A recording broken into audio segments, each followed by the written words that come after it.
We are the Guinea Pig Collective. All will be assimilated.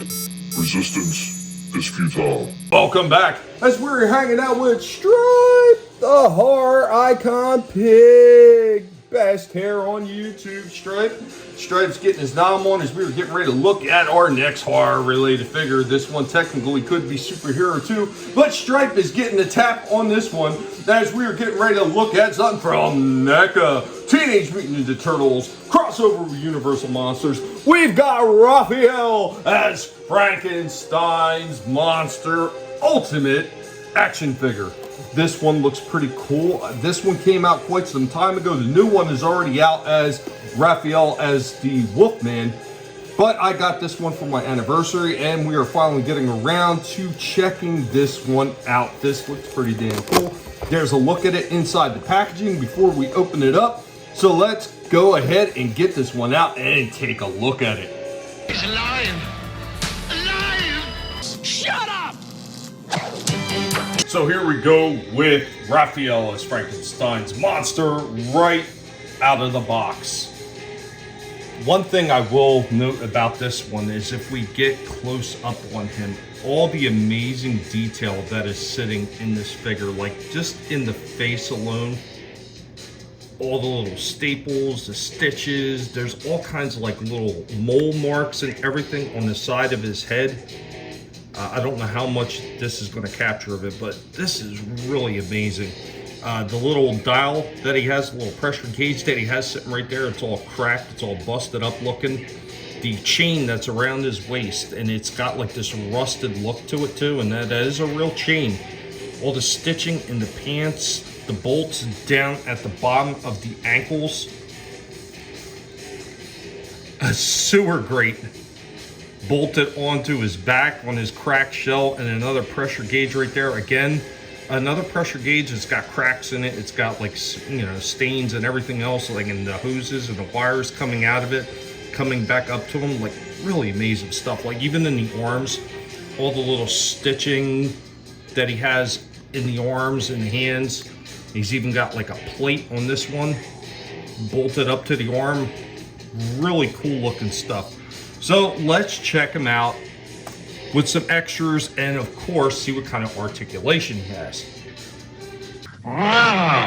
Here we go with Raphael as Frankenstein's monster with two of his extra closed fists. You can see that there's actually really good pivots in the wrist. On both wrists, they actually pivot in both directions, which is really cool. Usually they only either pivot inwards or maybe up and down if it's a shooting arm.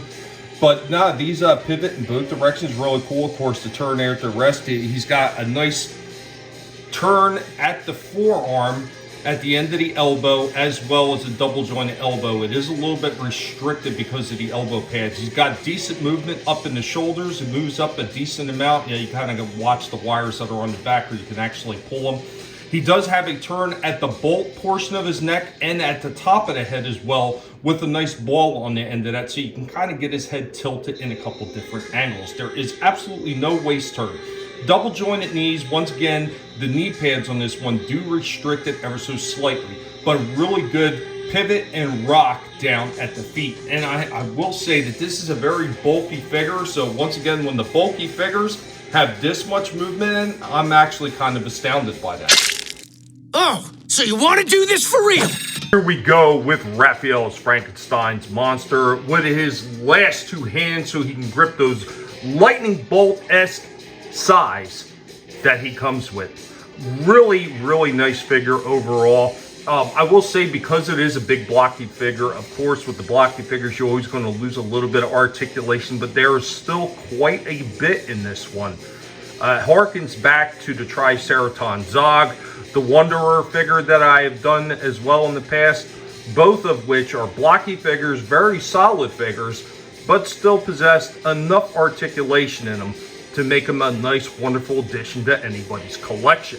It also has the big metal loops in the front where you can put both of his bolt size in the front. You do kind of play with the chain a little bit to move that out of the way so you can slide them down in there, but they fit. Overall, this is a very nice figure. little bit in the way of some of the articulation being just a little bit less than probably what it could have been.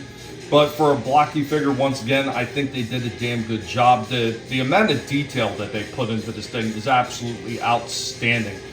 All the little extras, like even the little bolt right there and little plate right there in the center of his chest, all those little things that they added, I think are absolutely phenomenal. Now, even though this one doesn't have perfect articulation, I think it can be overlooked with all the detail that was put into this figure. The way this figure feels very solid in the hands. It feels like a well-made figure. Because of that, I can give this one a very solid 9 out of 10. Anyway, guys, that is all we have on this one. Another addition to that ever-growing TMNT Universal Monster Collection. Got Leonardo, now I got Raphael. I guess I'm going to have to get more as a collector. Everybody knows once you get past the first one and you get into 2, 3, it becomes almost a necessity to collect as many from that line as you really absolutely feel you need, and the ones that you really like. And I think that's probably what's going to happen here. There was a few I had my eye on, and I was thinking, well, maybe now that I've got a second one, the wife has actually started this ball rolling, so now I'm going to have to pick up a few more.